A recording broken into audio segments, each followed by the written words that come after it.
Introducción a la metafísica, por Henry Bergson. 9. Metafísica y ciencias modernas. Kant ha dado a nuestra ciencia y a nuestra metafísica golpes tan rudos que todavía no han podido rehacerse de su aturdimiento, y nuestro espíritu, de buen grado, se resignaría a ver en la ciencia un conocimiento completamente relativo, y en la metafísica una especulación vacía. Nos parece aún ahora que la crítica kantiana se aplica a toda metafísica y a toda ciencia, pero en realidad se aplica sobre todo a la filosofía de los antiguos y también a la forma, igualmente antigua, que los modernos con frecuencia dan a su pensamiento. Conserva su validez contra una metafísica que pretende darnos un sistema único y ya hecho de cosas, contra una ciencia que fuera un sistema único de relaciones, en fin, contra una ciencia y una metafísica que se presentaran con la simplicidad arquitectónica de la teoría platónica de las ideas o de un templo griego. Si la metafísica intenta constituirse con conceptos que poseíamos antes de ella, si consiste en un arreglo ingenioso de ideas preexistentes que utilizamos como materiales de construcción para un edificio, finalmente, si es algo distinto de la constante dilatación de nuestro espíritu y del esfuerzo, siempre renovado por superar nuestras ideas actuales y acaso también nuestra lógica simple, es bastante claro que ella deviene artificial, como todas las obras de puro entendimiento. Si la ciencia es toda ella obra de análisis o de representación conceptual, si la experiencia solo sirve de verificación a las ideas claras, si, en lugar de partir de intuiciones múltiples y diversas que se insertan en el movimiento propio de cada realidad, pero que no encajan siempre unas en otras, pretende ser una inmensa matemática, un sistema único de relaciones que aprisione la totalidad de lo real en una red comparada de antemano, entonces ella deviene un conocimiento puramente relativo al intelecto humano. Léase bien la crítica de la razón pura y se verá que, para Kant, la ciencia es esta especie de matemática universal, y que la metafísica es este platonismo apenas retocado. Y en verdad, el sueño de una matemática universal no es ya sino una supervivencia del platonismo. La matemática universal es aquello que deviene el mundo de las ideas, cuando se supone que la idea consiste en una relación o en una ley, pero de ninguna manera en una cosa. Kant tomó por una realidad este sueño de algunos filósofos modernos. Aún más creyó que todo conocimiento científico era sólo un fragmento separado, o menor, un escalón de la matemática universal.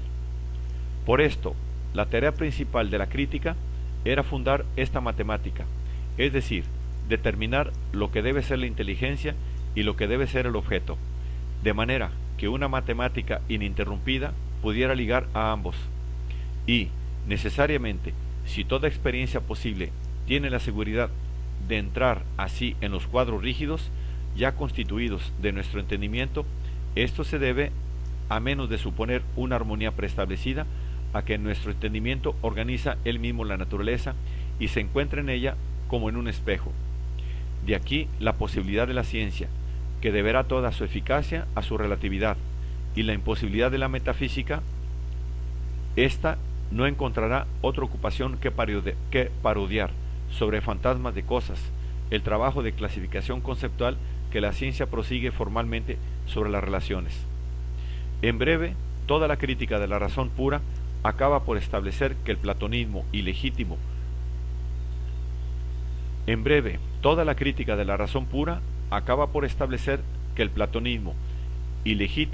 si las ideas son cosas, deviene legítimo si las ideas son relaciones.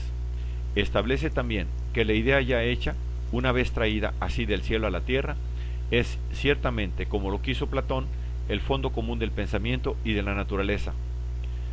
Pero toda crítica de la razón pura reposa también sobre este postulado que nuestro pensamiento es incapaz de otra cosa que no sea platonizar, es decir, vaciar toda experiencia posible en moldes preexistentes. Esta es toda la cuestión. Si el conocimiento científico es precisamente lo que Kant quiso, hay una ciencia simple, preformada y aún preformulada en la naturaleza, tal como pensaba Aristóteles de esa lógica inmanente de las cosas. Inmanente en las cosas. Los grandes descubrimientos solo iluminan punto por punto la línea trazada de antemano, a la manera como se enciende progresivamente una noche de fiesta el cordón de gas que ya dibujaba desde antes los contornos de un monumento.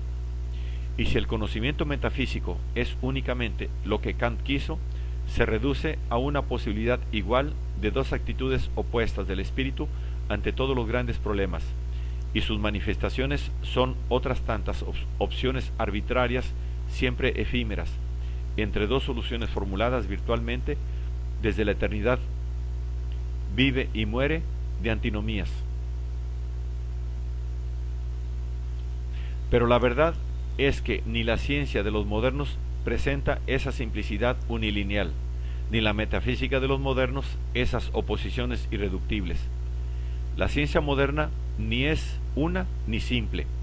Reposa, lo concedo, sobre ideas que terminamos por encontrar claras, pero estas ideas, cuando son profundas, son esclarecidas progresivamente por el uso que se hace de ellas. Deben por eso la mejor parte de su luminosidad a la luz que les han devuelto, por reflexión, los hechos y las aplicaciones a que han llevado así la claridad de un concepto.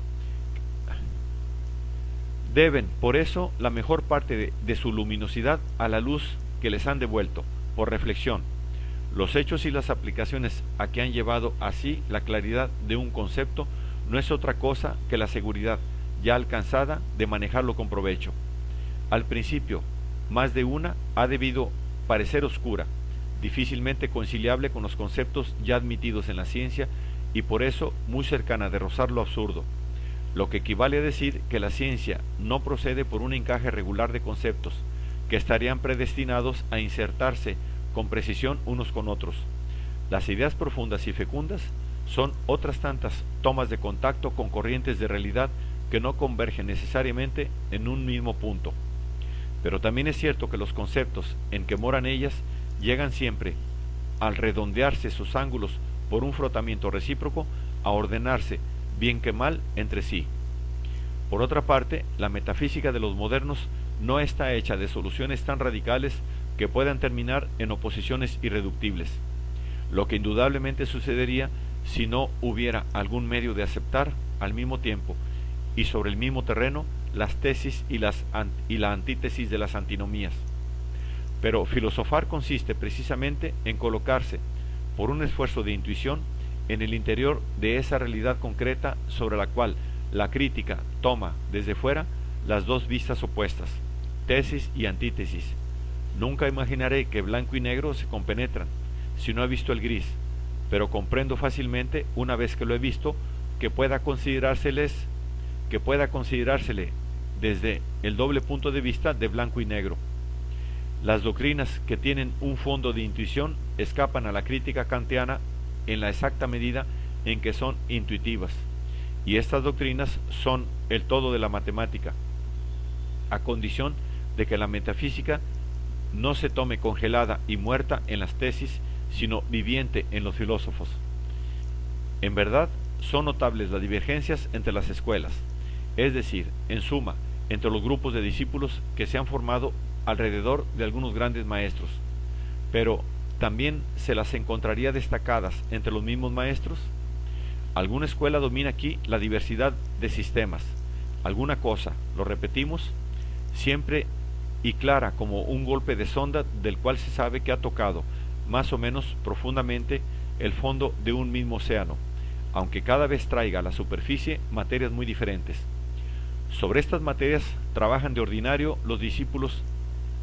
Aquí está la importancia del análisis, y el maestro, en tanto que formula, desarrolla, traduce en ideas abstractas lo que aporta, es ya, de alguna manera, un discípulo frente a sí mismo.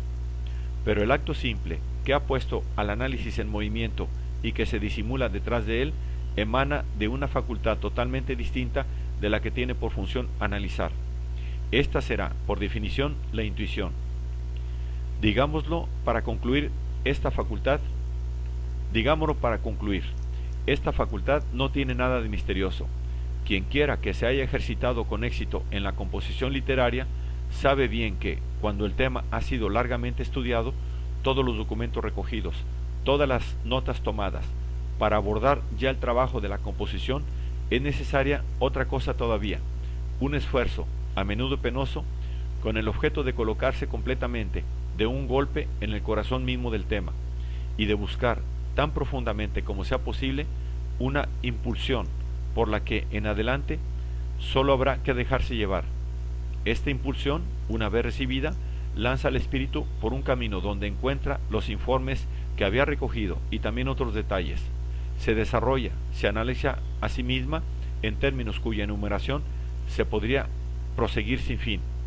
Cuanto más se adelanta, más se descubre, pero jamás se llegará a decir todo, y sin embargo, si uno regresa bruscamente a la impulsión que siente detrás de sí para captarla, se esfuma.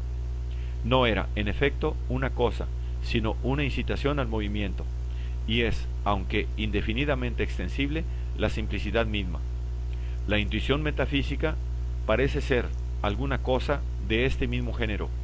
Lo que aquí equivale a las notas y documentos de la composición literaria es el conjunto de observaciones y experiencias recogidas por la ciencia positiva, y sobre todo por una reflexión del espíritu sobre el espíritu, porque de la realidad no se logra una intuición, es decir, una simpatía espiritual con lo que tiene de más interior, a menos que se haya ganado su confianza por una larga intimidad con sus manifestaciones superficiales.